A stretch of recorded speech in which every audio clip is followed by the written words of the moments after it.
করে চাঞ্চল্যকর তথ্য পাওয়া গেছে। চট্টগ্রামের চয়ন বড়ুয়া, ভালো করে শুনবেন, চট্টগ্রামের চয়ন বড়ুয়া বাংলায় এসে হয়ে গেছেন পলাশ বিশ্বাস। 2021 সালে অসম সীমান্ত দিয়ে ভারতে আসে চয়ন, টাকার বিনিময়ে তৈরি করে ভুয়ো নথি, তারপর ধাপে ধাপে ধাপে ধাপে পাসপোর্ট। আমাদের সঙ্গে রয়েছেন আমাদের দুজন সহকর্মী সুপ্রিয় এবং সৃজা। সুপ্রিয়র কাছে যাই। সুপ্রিয়, কিভাবে ভারতে আসলো? অসম সীমান্ত ঠিক আছে, কিন্তু কোন পথে আসা, কে সাহায্য করেছে, ধাপগুলো কি করে উতরে গেল, সেখানে কে কে সাহায্য করেছে, এখনো পর্যন্ত কি জানা গেছে?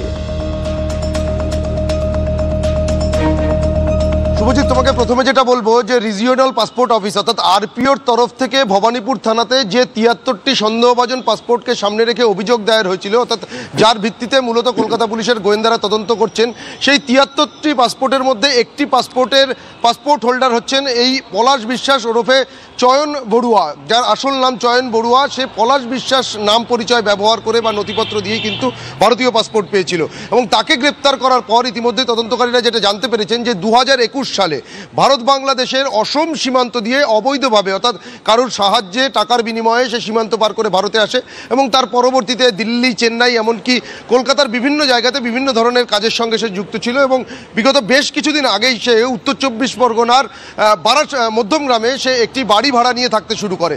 আর এই যে 3টে বছর সময় অর্থাৎ 2021 থেকে 2025 এখন শুরু চলছে অর্থাৎ 24, এই মাঝের সময়ে সে এই যে পাসপোর্ট জালিয়াতি চক্রের যারা পান্ডা বা সদস্যরা রয়েছেন তাদের মারফত টাকার বিনিময়ে প্রথমে নিজের এই যে চয়ন বড়ুয়া যে নাম, সেই নামকে বদল করে পলাশ বিশ্বাস নাম ব্যবহার করে প্রথমে ভুয়ো নথিপত্র, পরিচয়পত্র থেকে শুরু করে বিভিন্ন ধরনের নথিপত্র তৈরি করে আর তারপর সেই নথিপত্র ব্যবহার করে ভারতীয় পাসপোর্ট তৈরি হয়।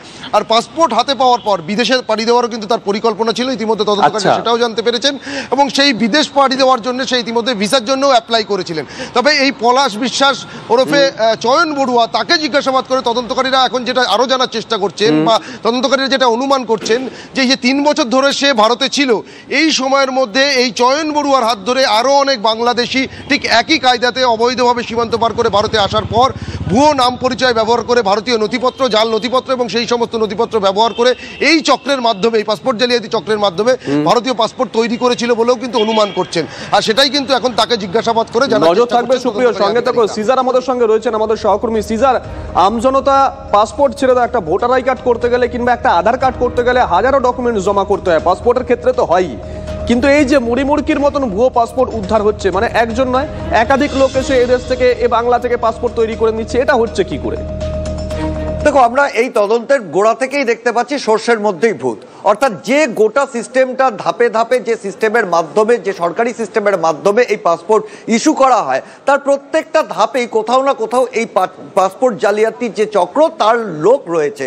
সেটা ডাক বিভাগ হোক, পাসপোর্ট সেবা কেন্দ্রের কোনো চুক্তিভিত্তিক কর্মী হোক, পুলিশ ভেরিফিকেশনের ক্ষেত্রে পুলিশের ভেতরের লোক হোক, এবং সর্বোপরি পুলিশ যেটা কোথাও সন্দেহ করছে যে একদম পাসপোর্ট বিভাগের মিনিস্ট্রি অফ এক্সটার্নাল অ্যাফেয়ার্সের যারা দায়িত্বে রয়েছেন এই পাসপোর্ট ইস্যু করার ক্ষেত্রে এবং যারা ফাইনাল ভেরিফিকেশন করছেন, তাদের মধ্যেও এই জালিয়াতি চক্রের লোক রয়েছে। কিন্তু এখানে আরেকটা অত্যন্ত গুরুত্বপূর্ণ পার্ট রয়েছে। আমরা দেখতে পাচ্ছি যে সে অসম দিয়ে ঢুকলো, অসম দিয়ে ঢুকে সে বাংলায় এসে জাল নথি তৈরি করলো।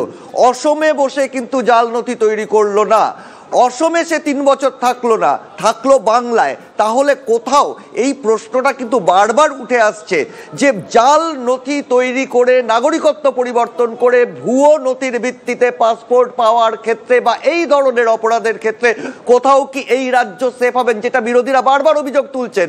এর গতিপথটা কিন্তু সেটাই কোথাও প্রমাণ করে দিচ্ছে। সে অসম দিয়ে ঢুকে অসমে সে বাসিন্দা হলো না, সেখানে সে নথিপত্র তৈরি করার চেষ্টা করলো না, কারণ হয়তো সেখানে সেটা তৈরি করার সুযোগ সে পায়নি, বাংলাতে সুযোগটা পেয়েছে।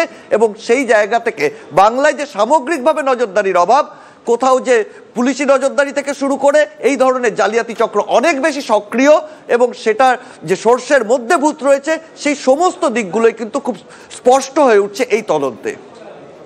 ধন্যবাদ সিজার। অন্যান্য